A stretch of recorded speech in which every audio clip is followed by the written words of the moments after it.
राम राम जी, वंदे मातरम। आज का जो शुभ दिवस है, मातृत्व दिवस है, उनमें आप सभी को बहुत बहुत हार्दिक शुभकामनाएं देता हूं। संपूर्ण सृष्टि की मातृत्व शक्ति को मैं कोटि कोटि दंडवत प्रणाम करता हूं। हे माँ, आप सदैव इस अपने पुत्र पे आशीर्वाद रखना। आज अपन बात करते हैं कि देखो आज का दिन कितना उत्तम, कितना अच्छा है। हम किसी भी प्लेटफॉर्म पे जाते हैं, कहीं भी देखते हैं, जैसे आज के दिन, वैसे हर दिन माँ का सम्मान होता है, हर घर में होता है, लेकिन आज के दिन क्या हो रहा है कि हर व्यक्ति जैसे एक सीमा से ज़्यादा आप कहो, या हर एक समय से, या रोजाना से ज़्यादा ही आप इस एक व्यवहार में बदलाव देख लो।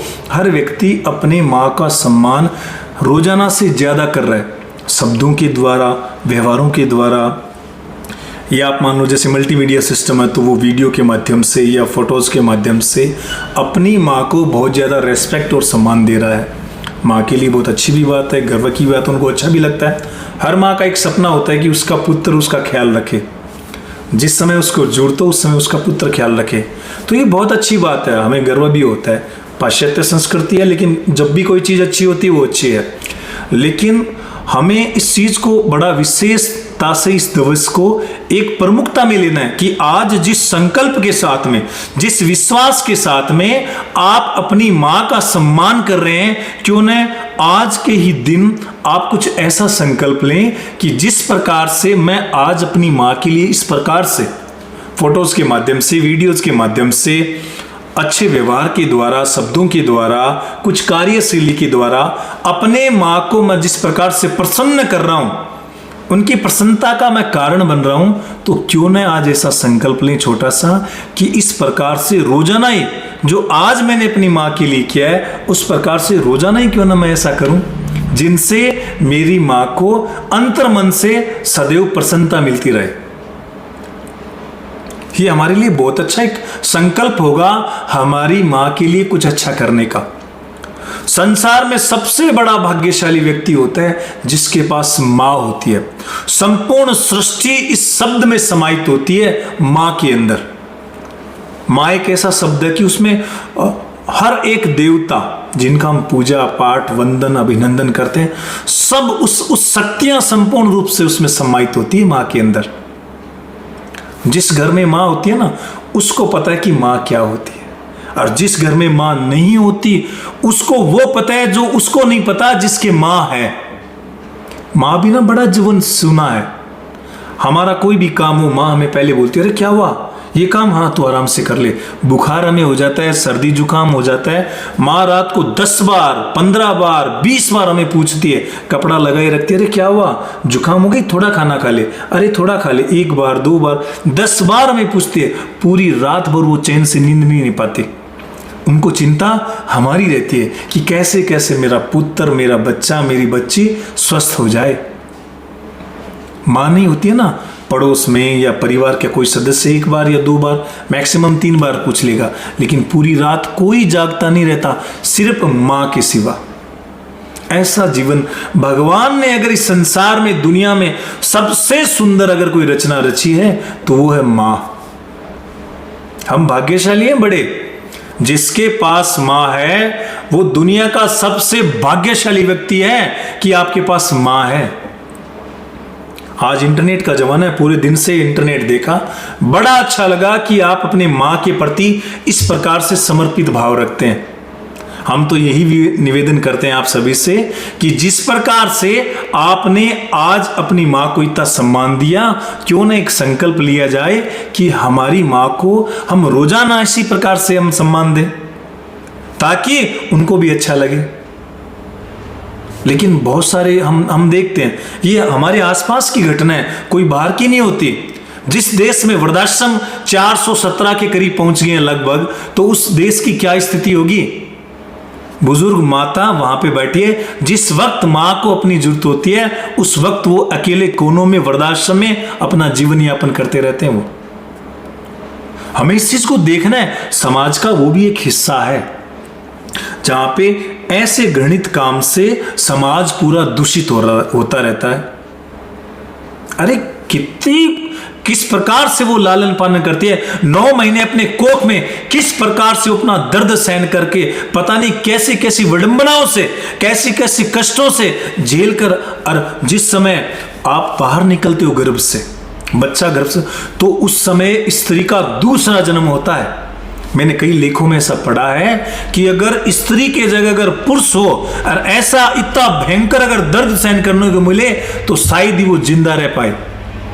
इतनी एक स्त्री जाति में मातृत्व शक्ति में ऐसी ताकत है कि वो हमें यहां पे अपने कोख के द्वारा इतना दर्द सहन करके भी और जिंदा है, और हमारी आशा से कि हमें बहुत कुछ अपने जीवन में करना है। जैसे मैं आपके सामने एक छोटी सी घटना का जिक्र कर रहा हूं। लगभग इन बातों को लगभग 3-4 साल हो गए। मैं स्टैंड से किसी काम से गया था, मेरे एक मित्र गए, तो मैं उनके जो गाड़ा निकालते हैं पुड़िया का और मूंगफली का, सर्दी का मौसम था उस समय, तो मैं उनके पास में खड़ा था।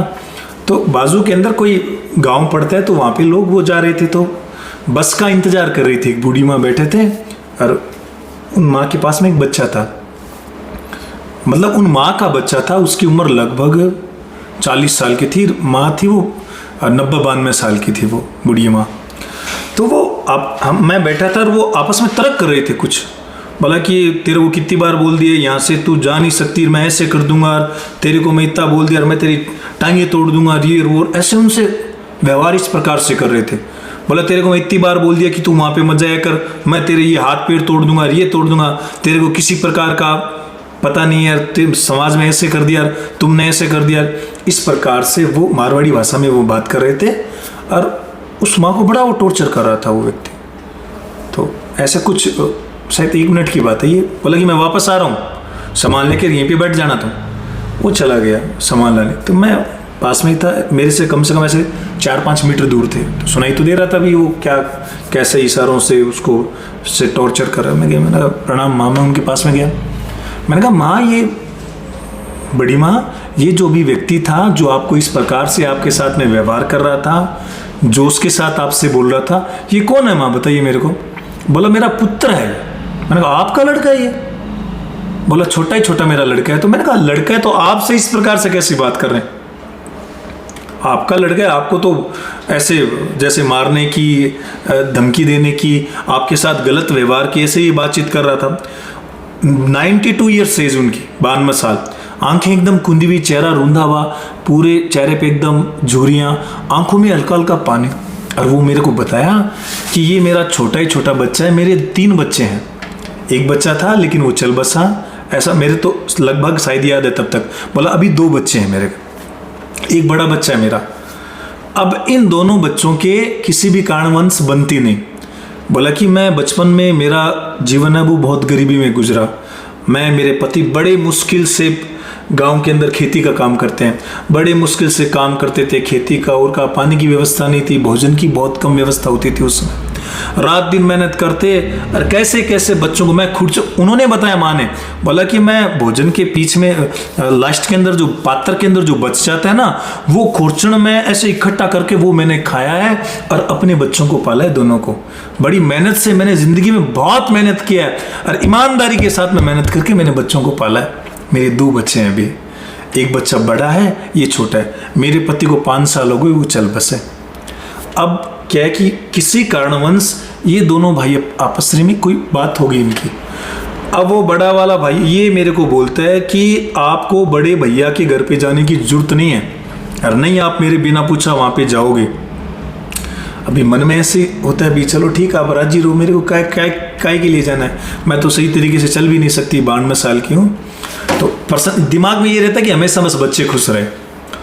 बोला कि मैं जाती भी नहीं, बस पूछ लेती हूँ, रास्ते में मिल जाता है या खिड़की से कई बार पूछ लेती हूँ, भाई तेरे ठीक है, भाई ठीक है। बाकी भाई मेरे व्यवहार से अगर इन दोनों में लड़ाई होती तो मैं तो कभी चाहती नहीं, मैं तो ये सोचती हूँ कि ये हमेशा खुश रहे। बोला अभी कुछ दिन पहले मेरे बड़े वाले बच्चे का पेट टूट गया था, तो मैंने कहा ठीक है, तो मैं उससे मिलने चली गई, मेरा मन नहीं लगा। मैंने कहा जैसा भी एक बार मिल के तो मैं उसको मिल के आ गई। मैंने कहा भाई तेरा ठीक है? बोला ठीक है। इसको पता चल गया कि भाई मैं उनसे मिलने उसके घर पे गई थी। अब ये 2 दिन से यह गांव से है, पीछे पड़ा है कि भाई तू उससे मिलने कैसे गई मेरे से बिना पूछे हुए। ये बोलता है कि तू उसके घर पे मेरे बिना पूछे मिलने कैसे गई, मैं तेरी टांगें तोड़ दूंगा। और वो बड़ा रो रहे थे मेरे सामने एकदम। मैंने कहा बच्चा हो के फिर भी वो माँ क्या बोल रही थी, बोला कुछ नहीं बच्चा ऐसा ही है, ये एक दिन करता है गुस्सा इसको, फिर सही हो जाएगा। उस समय उस व्यक्ति ने ड्रिंक भी कर रखा था उस समय। मैंने कहा ठीक है माँ। बाद में वो वहाँ से आ गए, तो उनका पुत्र आ गया वो। तो मैंने उनसे पूछा कि राम राम भैया, बोला राम राम। मैंने कहा ये आपकी माँ लगती है, बोला माँ है। मैंने कहा आप अपनी माँ के साथ में इस प्रकार से व्यवहार क्यों करते हो? जो भी माँ की घटनाक्रम जिस समय वो अपने माँ के साथ में जिस व्यवहार से जिस बात से वो बात कर रहे थे, तो मैंने उनका जिक्र किया उनके सामने। मैंने कहा यार आपकी माँ है, 90 साल से ऊपर के हैं, एकदम बुजुर्ग हैं, देख नहीं सकते, सही तरीके से बोल नहीं सकते, और आप अपनी माँ को इस प्रकार से गंदी गंदी गालियाँ देते हो और इस प्रकार से व्यवहार करते हो। मैंने कहा बड़ा गलत है एकदम, ये बिल्कुल सही नहीं है। जो मेरे को उस व्यवहार के बारे में मैंने उनसे बात की, वो व्यक्ति बड़े क्रुद्ध हुए एकदम। आपको मैं बता दूं कि बड़ा मेरे पे गुस्सा हुए। बोला कि आपको क्या मतलब है, मेरा घर का मसला है, मेरी माँ है, मैं इसको मारूं कूटूं कुछ भी करूं, क्या मतलब है तुमको? मेरे को इस प्रकार से उसने शब्द इस्तेमाल किया, मेरा दिमाग अलग हो गया। एक तो ड्रिंक किया हुआ, दूसरा मेरे सामने अपनी माँ का अपमान किया। अब मेरे सामने बोल रहा है कि मैं मेरी माँ को यहाँ पे कूटूं, कुछ भी करूं, कुछ भी न करूं, रोटी खिलाऊं न खिलाऊं। तुम कहने वाले कौन होते हो? तू तेरे घर पे थोड़ी रखेगा इसको, मैं अपने घर पे रखता हूँ तो अपने घर पे हिसाब से काम करेगा। मेरा दिमाग उस समय थोड़ा, मैं गुस्सा नहीं करता लेकिन अजीब सा हो गया। मैंने अपने हिसाब से करके पहले तो मेरे को उसको हिसाब से मैंने अपने गुस्से के हिसाब से उसको हैंडल किया। मैंने कहा शर्म आनी चाहिए तेरे को, भाग्यशाली व्यक्ति है कि तेरे पास में तेरी माँ अभी तक जिंदा है। अरे 90 साल से ऊपर के हैं, 92-90 साल के तो हो गए, शकल से व्यवहार से इनके बॉडी लैंग्वेज से ऐसा ही लगता है साल 2 साल 3 साल के और रख सकते हैं। क्या मांगते हैं? 2 वक्त की रोटी मांगते हैं आपसे, थोड़ा सा शब्दों का सहारा मांगते हैं आपसे, और तुम इस प्रकार से व्यवहार करते हो। मैं अपने घर पे ले जा सकता हूं इनको, अपने घर पे रख सकता हूं। तू कहता है ना कि अपने घर पे ले जाएगा, का मेरे घर पे ले जाऊंगा, मैं इनकी सेवा कर दूंगा, और तू बता रहा ना इनकी टांगे तोड़ूंगा। भरे मार्केट में इधर मैं आपकी टांगे तोड़ूंगा और इधर तुम्हारे साथ ये व्यवहार करूंगा। एक तो ड्रिंक कर रखी है और ऊपर से बुजुर्ग माता पिता के साथ ऐसा व्यवहार करते हो आप। अपने इतने में वहां पे आसपास 1-2 व्यक्ति और थे भले, उन्होंने भी मेरी बातचीत को सुन के समझ के उसको पूरा एकदम फटकारा एकदम। कुछ समय बाद में उसकी वो बात भी समझ में आई। बोला नहीं भैया जी मेरे ऐसी गलती होगी, ऐसा मेरा दिमाग था, यूं होगा यूं। मैंने कहा शर्म आने की बात है तेरे का, भाग्यशाली होते भी क्यों भागा बन रहा तू? तेरी माँ है, पता नहीं किस प्रकार से तेरे को पाला है, पोसा है, कितनी गरीबी इन्होंने झेली है। अरे इतना सा माँ के लिए, अरे मांगती तो कुछ है ही नहीं, अपने बच्चे के पास में गई थी। आप भाई भाई अलग हो, लेकिन ये माँ तो दोनों की है। आपको जन्म इसी कोख से दिया है, उसी को इसी कोख से उसने जन्म दिया है, तो उसका अधिकार है कि वो अपनी माँ को देखे समझे। माँ का अधिकार है कि वो माँ अपने पुत्र को उसी भाव से समझे देखे जिस प्रकार से आप हो।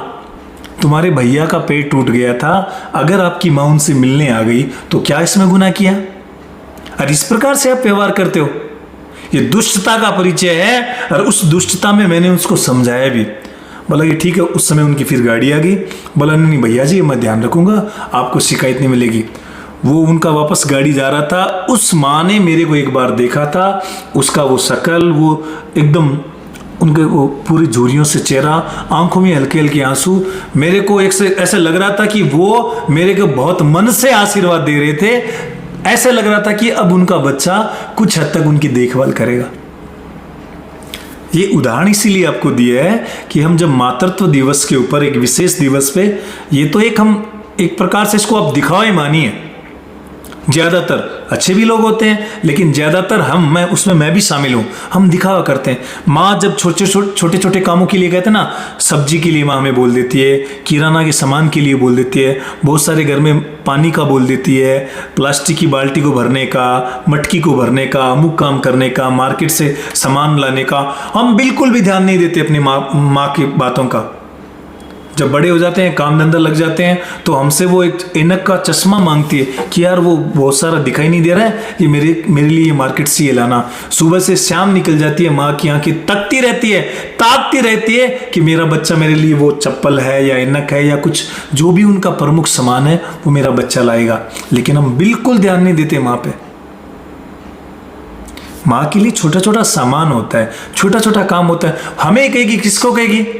हम बिल्कुल ध्यान नहीं देते। और जिस दिन ये मदर्स डे आता है या कुछ मातृत्व शक्ति या कोई विशेष दिन होता है, झट से कैमरा लेकर उनके साथ फोटोज वीडियोस बना के और अपना दिखावा करने के लिए इस समाज में हम भेज देते हैं। मैं ये बात सबके लिए नहीं कह रहा हूं, किसी भी प्रकार से मेरी बात से आप बुरा मत मानिए, लेकिन कुछ हद तक समाज में इस प्रकार के भी लोग होते हैं। सब हमारे ही है वो, मैं किसी को भला बुरा नहीं कह रहा, लेकिन आपकी माँ आज जो मदर्स डे पे आज सभी ने वीडियो के माध्यम से, फोटोज के माध्यम से, घर में शब्दों के या व्यवहार के माध्यम से जिस प्रकार से आपने अपनी माँ को सम्मान दिया, उन्हें बहुत बहुत अच्छा मन से उनको प्रसन्नता हुई। मैं तो यही चाहता हूं कि क्यों न आज जिस प्रकार से आपने सम्मान दिया, वही सम्मान हम अपनी माँ को रोजाना दें।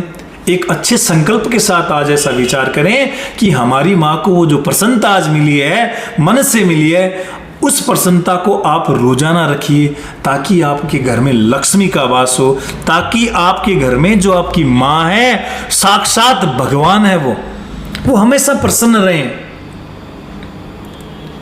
ये धरती माँ, ये प्रकृति माँ, संपूर्ण रूप से हमारा कर्तव्य बनता है कि हम अपनी माँ के लिए बिल्कुल इस प्रकार से कोई व्यवहार न करें जिनसे उनका दोहन हो, उनका शोषण हो। एक धरती माँ का, प्रकृति माँ का, एक हमारी जननी माँ का, जिनसे हमें ये शरीर की उत्पत्ति उस कोख से, उस माँ से हुई है, उसका भी हम ध्यान रखें। आइए, हमने आपके साथ में इस विचार को साझा किया है। आपको ये विचार अच्छा लगे तो इसको शेयर कीजिए, साझा कीजिए, ताकि बहुत जन इस विचार को मान के अपने माँ के लिए कुछ अच्छा करें जो उन्होंने आज अच्छा किया है। इसको संकल्प मान के रोजाना दिनचर्या में इस विचार को लाएं। आज जब आपने उठ के अपने माँ को प्रणाम किया तो उन्होंने जिस प्रकार से आपको आशीर्वाद दिया, वो आशीर्वाद आपको रोजाना मिले। आप अपने माँ के रोजाना प्रणाम करें ताकि आपके घर में खुशियां रहें, आपके बच्चे भी अच्छे संस्कार से इस चीज को सीखें। कुछ और भी आपके मन में कोई बात है तो कमेंट के द्वारा आप कह सकते हैं। हमारा यही उद्देश्य है कि एक अच्छा समाज, अच्छा परिवार मिले। आप सभी को जय हिंद, जय भारत।